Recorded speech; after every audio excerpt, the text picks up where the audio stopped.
All right, Mike, what do we got coming in the shop today? Well, John, we got a nice set of 693 Ts that came in, pretty much in good shape. There's been a little bit of shaft work, it looks like, on the 3 wood and the 2, but we're going to work on getting those back in shape and getting them apart and getting everything re-epoxied, the heads, the sole plates, the inserts, whatever's loose, we're going to disassemble, and then we're going to put it back together. And the 693 is really one of the great historic... Early 50s, 50 through 52, I think, were the years those were made. Very one of early, the most famous sets that one of the most famous used. And the very early McGregors from the 50s were some of the sought-after clubs. The M85s, the 693s, the M43 and the 945. And the 653s. Those are your big ones. Those are the big ones. Now, there's some good Hogans, there's some old hardened armors, there's other models, variations that are also good. You know, the 653s were excellent. There was a 695 driver, which is a 693 head, but it was a ½ inch shorter, if I remember correctly. But there was a lot of really good stuff from the early 50s in McGregors. You can get a really good reference book on McGregors if you want one. It's the green book, and they're fairly available on eBay, and it gives you quite a bit of knowledge and the pictures about what was made in each year. I have that book if you'd like me to get it for you real quick. Yeah, for any of you who'd like to have some background on clubs, there were 3 of these books that were made. The green book is the McGregor book. There was a thinner version, and then there's also this thicker, updated version. The red book is the Wilson book. And then there's an orange book, which is very hard to find, which was the Powerbilt H&B stuff from Louisville. I've only seen 1 or 2 of those in the time I've been collecting. These are fairly common, as are the Wilson books. Powerbilt books are really hard to find. Well, let's get busy and we'll start deconstructing this club. We're going to take the club apart, and we're going to start by taking the whipping off, and we're going to get going. Now, this is a little different. Normally we don't have this kind of sheathing on here, so we have to work at getting that off, or we'll work the whipping from underneath it. So sometimes what's useful there is a little hook blade. It's a little safer than a standard knife. Mm-hmm. Those are easily available at any hardware store. Just replacement blades for your knife. This can be exasperating trying to get this stuff off.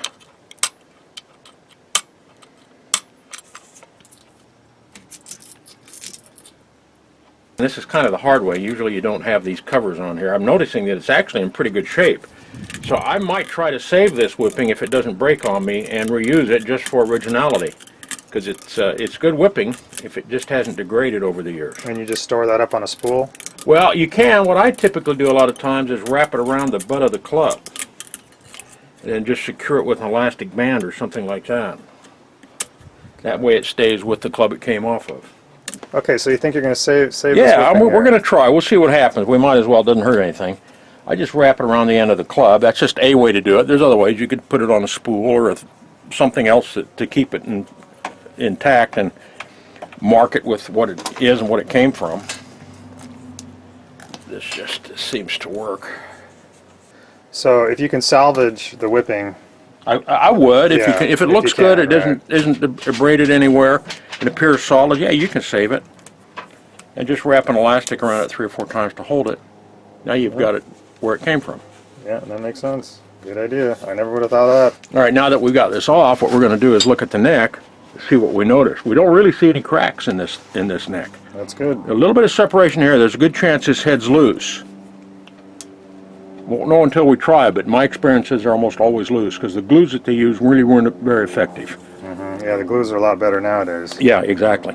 Now, you notice there's no cracks. There's a chance it will induce a crack when we take the head off because when they drilled the back screw hole, they extruded a little bit of metal on the inside of the shaft going towards the toe. So the shaft will be a little bit bigger diameter coming out than it was going in. That's not to worry about. You just need to be careful when you're removing the head. Right. Like what we're going to do here is very carefully See how deep the back screw's set by taking the old filler out. Right, so this back screw is the screw that secures the shaft. It's one of the two on the older McGregors. There's one here, and one down and then there's the bottoms. Right, so we got to get those screws out to take the shaft out. We do. You get them out if you can. If you can't get them out, you cut them. Cut them or drill them out, right? Drill them out. Yep. So let's talk about this little tool that you have right here. It's just basically kind of a pointed tip. You can buy these off of eBay or Amazon. They're called, I want to say pin sets, but I'm not sure. I'll have to look that up for you. And the point is nothing more than a 1/16 inch drill that I've dulled to the point where it can't be sharpened.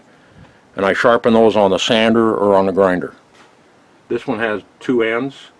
You can get others that are more awl shaped. This I find not as effective as this one, but it is useful in certain circumstances for certain things.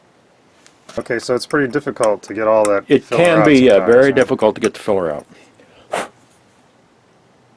So is that like this screw in there is a little Phillips head screw, or is it a straight They can blade? be cross tip Phillips tile. Most of the old McGregors were flat tip. Or flats in there? Now what I'll do at this point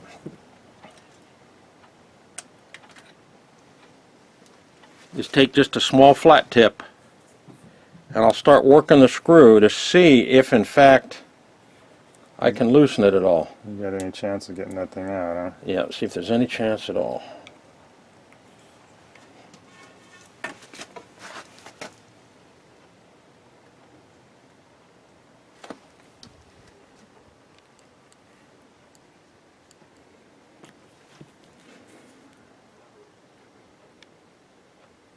I didn't get all of the material off to the side and it's keeping it from coming. Okay, what's this tool here? 1/8 inch drill mounted in a piece of doweling inserted into a golf ball. Okay, and a pink one. And the tip of that has been flattened and then slightly made concave so that the edges catch. Can you see that tip at all? Okay. Sometimes this helps.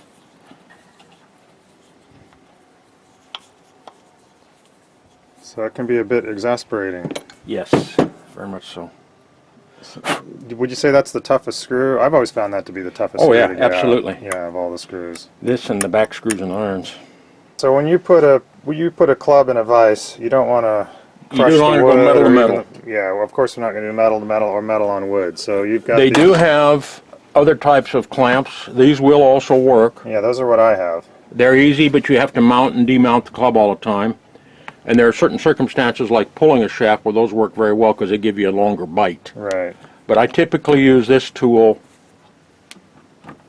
And is that something sometimes you have to is that modify this to something you fit. made yourself, or did No, you? you buy those from Golfsmith or Golfworks, Okay. any of the You major put those in supply your houses. vise, Yeah. put that plug in there, crank it down, and it's Sometimes when those are new, they're a little narrow, so you might have to very carefully trim off a little Now, what's width. the reason for having this a little thinner here than the I had to surface of widen it to make it fit. When I first got it, it was the same width on both sides, and it wouldn't fit over the vise. Okay.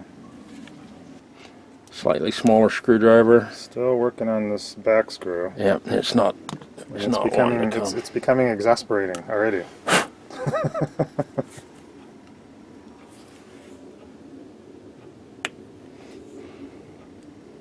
This one might have to be drilled out, huh? Possibly. We'll leave this in here. Okay, so sometimes it's good to just try and widen that hole a little bit so you can get the tool down. Yeah, in it's a very useful attempt anyway. So this is another mandatory tool. You got to have a good set of drill bits, Yeah, I would and you think got to so. keep them sharp.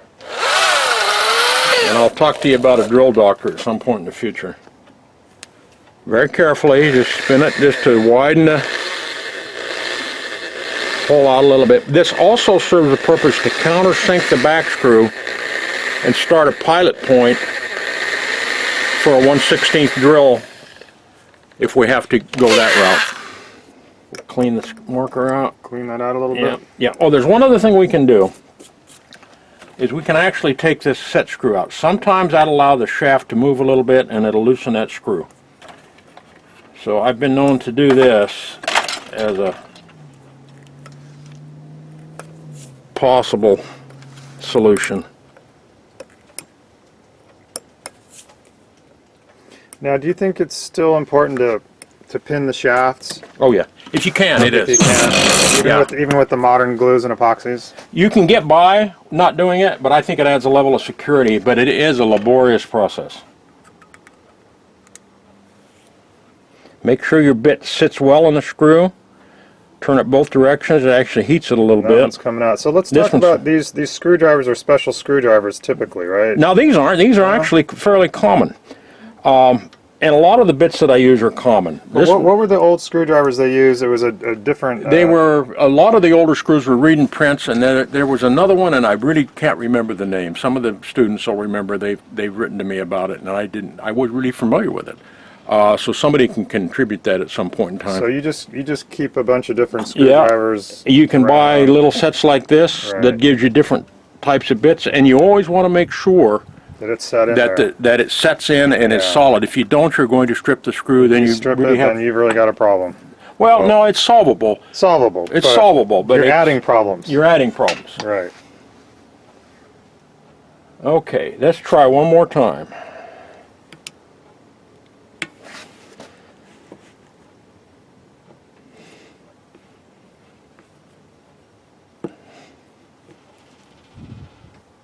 No, we're not going to get it, I don't think. All right, so we're going to have to drill this one out, it looks like. Yeah. Okay, so when you drill out this screw, you got two options. One, we can drill the screw out directly from behind, or the other is to come in here through the bottom screw and then drill down the shaft and knock the pin out that way, right? That'll actually cut through the pin, but it leaves half of the pin in the head. Right. Preferred method is to try and get the pin out. Just to try and get the pin out. Yeah. Okay. This just takes, what I'm about to do takes practice. I'm successful about 6 out of 10 times. All right, we're going to go with a 6 out of 10. Sensitive trigger. Okay, and a Makita. This is a Makita. There are other drills. This is not a super powerful drill. It's more of a fine. Right, when you hit the button, it's just not one speed. Yeah, I just want a very slow rate of turn. Right. People make a bad mistake in turning the drill bits too fast. All right. Okay.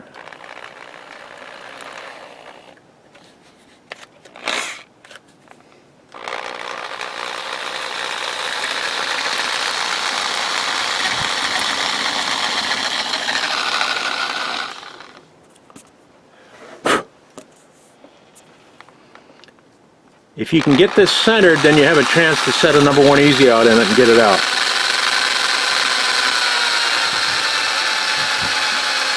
If you get into this with any degree of seriousness, you're going to go through 1/16 inch drills fairly quickly, so you can buy them in bulk on eBay at a fairly good price if you just take your time to search.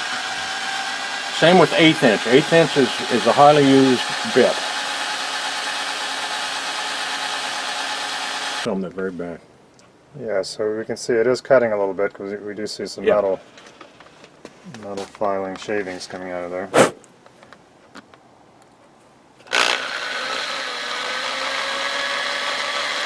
Okay, you mentioned the Easy Out. The Easy Out number 1? This is the number 1 easy out. These are Hansons. There are some others that made that work, but you want as small and pointed one as you can get. Okay, so the Easy Out number 1 is compared with a number 2 or a number 3? They get larger as a number gets bigger. So we're going to go with a small one. The small ones. All right. Ace Hardware usually has them, sometimes Home Depot. You center that, and you just to see if you can get it to bite.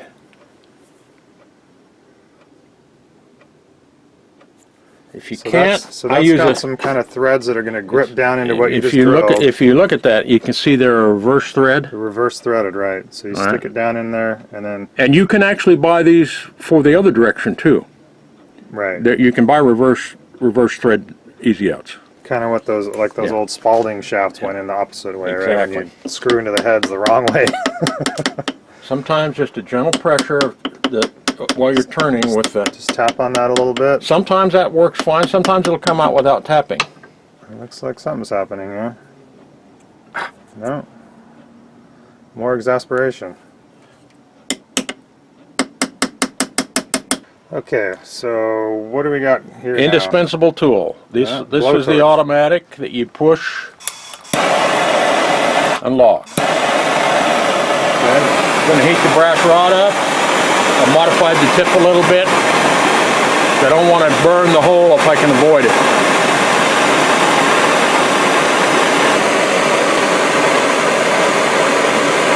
Oh, you're really getting that thing hot. There it goes, starting to glow on the tip.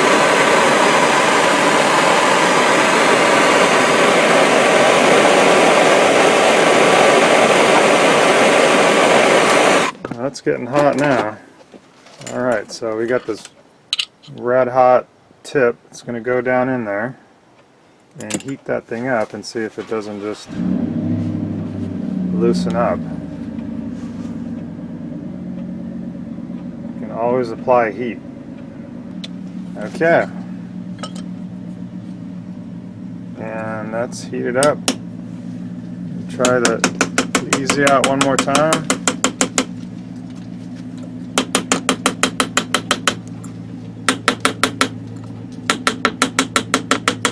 Tap that in there.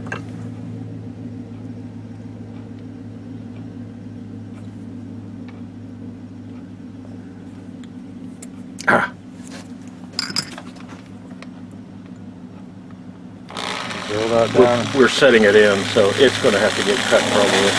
Yeah, we lost it. All right, we didn't get it. We didn't get it. Okay. Well, that's probably good because now we're going to go to the final. We've already got the screw out. We're going to drill that baby out of there. Now, what size is this typically you'd use on these old shafts? You know, I don't know. I've got a bunch of these were aircraft grade drill bits. You know which one to grab. I just know which one to grab. Again, you can figure it out in here based upon the general size. I don't remember the it's size. just something that's going to fit. Something that's going to go inside inside there, the but not too big. That's going to cut the shaft, but something that's going to fit in there. That's not very helpful, but and we're going to drill that thing out of there.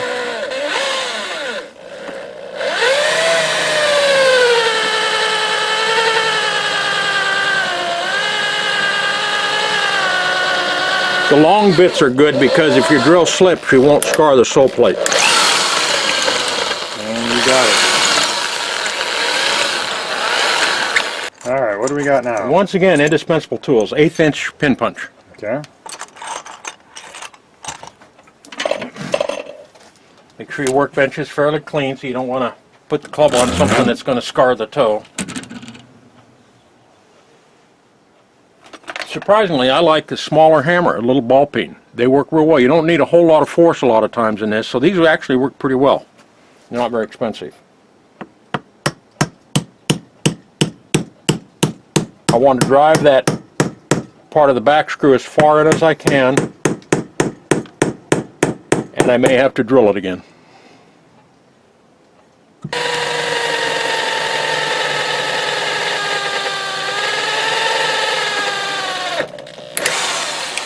There we go.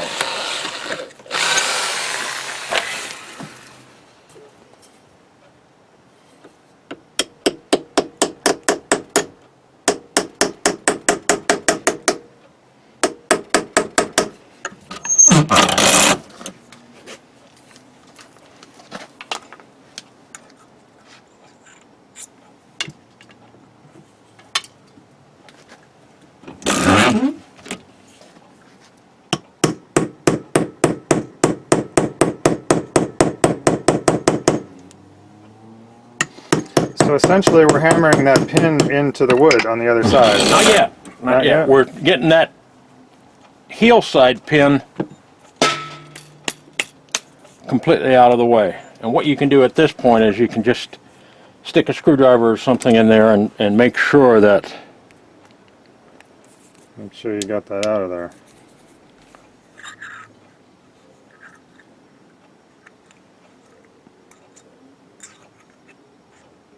Okay, as I'm moving it, you won't be able to see it probably, but I can see the pin punch move, Right, so I know that all I have left is the far toe side. side. The toe side, right. So now, once again, what we're going to do, the drawback to this is it makes it very hard to install a back screw on reinstallation. And this is sometimes where you don't.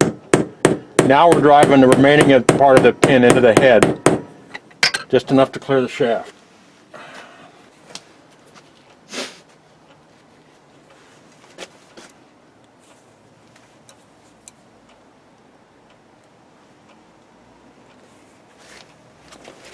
Looks like it's coming now. Here it comes.